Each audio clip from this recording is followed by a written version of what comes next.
Hi, I'm Kalinda, and today I'm talking about how do you know what kind of reflexology session to book. Now, I am actually certified as a foot, hand, ear, facial, and emotional reflexology therapist.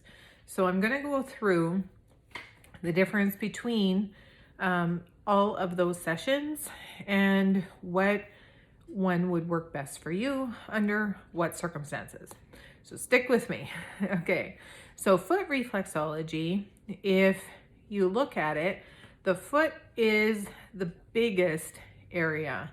And so with that, it helps us to have understanding because the reflexes are usually protected. They're usually in shoes most of the time. And when we press on it, if there's an imbalance in that reflex, it's larger and it's usually more tender.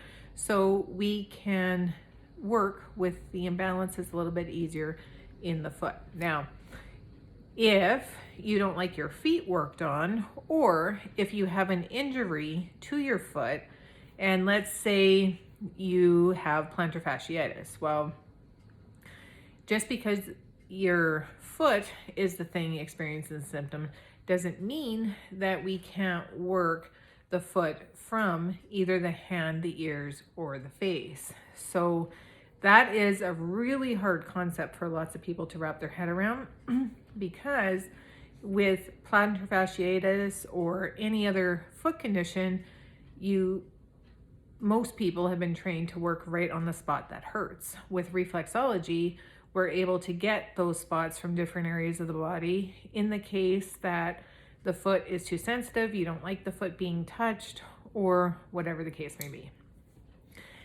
So with foot reflexology, if you do not like your feet being touched, you can use another modality. But if you have something going on where you're not quite sure, it's always best to start with foot because that gives us a better understanding. Make sense?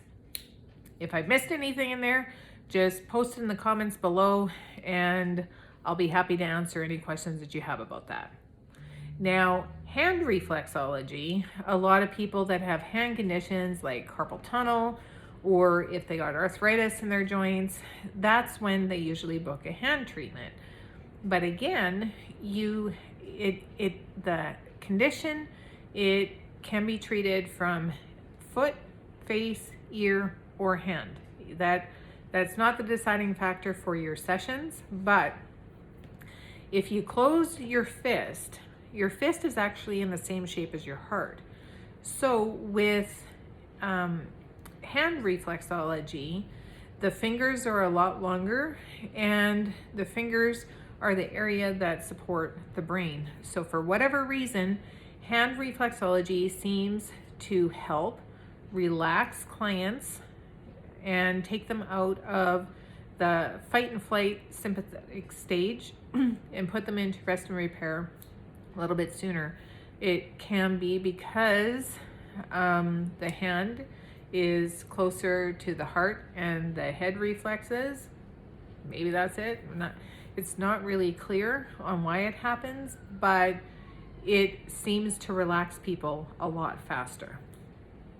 And in the hand session, it's 45 minutes to an hour, and all the same reflexes are in the hands as are in the feet. So it depends on your comfort level. If you do not like your feet being touched, hand is a fantastic alternative for that. All right. Now, ear reflexology, when we look at the ear, it starts to get more into meridians, and it's more like auricular therapy, Chinese medicine. And because the reflexes are so close to the surface and close to the brain, they're easy to stimulate. So an ear session, because the ears are pretty tiny, they only take 20 to 25 minutes, but we also have ear seeds that we can stick on specific points depending on what your ailments are, which keep that reflex stimulated for up to a week.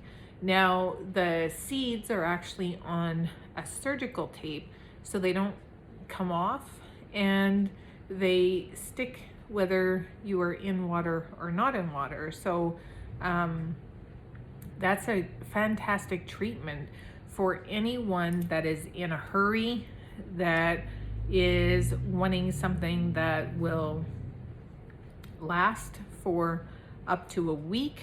And when you get your ears worked on, it is the most relaxing thing that you can even imagine. Like, it feels so good. So it depends on what it is that you're looking for. In the ears, again, initially they can get a little bit red. That's nothing to worry about. It's just because the circulation is going through the ears. And it's one of those treatments where the therapist works on both ears at the same time, and so it goes quickly. Now, facial reflexology, again, the reflexes are super close to the surface and they're close to your brain. So when we use reflexology tools, if you've ever seen a reflexology tool for a face, it looks terrifying. They look pointy and sharp, but when they roll over top of the skin, it's super gentle and it is super blissful. It literally makes you feel like stress is melting away. These sessions, they're only 20 to 25 minutes, but you feel spa drunk when it's done. You can literally feel the tension relieve your face. It's been, I've seen many amazing things happen after a facial reflexology session, and it is the perfect treatment for someone that's in a hurry, wants to relax, and wants a therapeutic treatment. Now, again, the reflexes in the face, they correspond to every body part. So if you have an ailment anywhere in your body, there are reflexes in your face that correspond to that. So we're able to work that. Now, emotional reflexology is something that I had developed after I had beat anxiety and panic attack disorders. What it does is, I usually work on the feet, but I can do it on hands, ear, or face as well.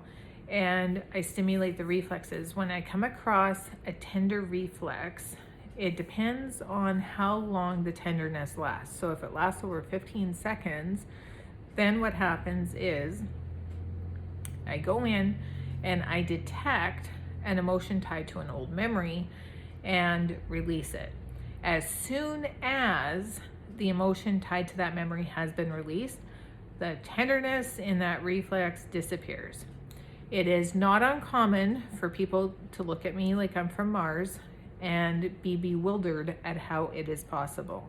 In some cases, people have been dealing with a situation for decades and it's able to be released. And it's because the body remembers what the head forgets, and you can't talk out what you can't even remember.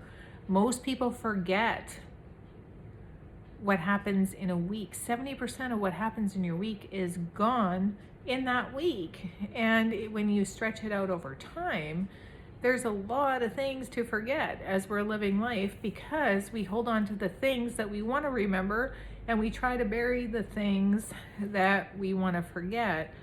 And when we get our stockpile a little bit too big, then what happens is the body responds with pain. So a lot of times after that emotion is released from that memory, the pain goes and you just feel lighter. It is not uncommon for people to come into my clinic looking stressed out and leave laughing and light. And that is what reflexology is all about anyway. It's a way to be able to relieve stress and feel good, increase the circulation, and help you live your best life. So I hope this video helps you decide which reflexology session is best for you.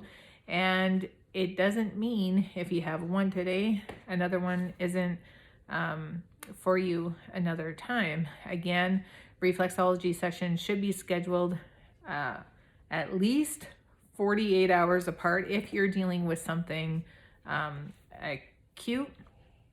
If it's chronic, sessions are recommended once a week until you can stretch it out, the pain has alleviated. And if you're just on maintenance, it's once a month or whenever you feel you need a treatment. Decisions for that are always up to you. Again, if you have any questions, ask in the comments below. I'd love to hear from you. Have a great rest of your day.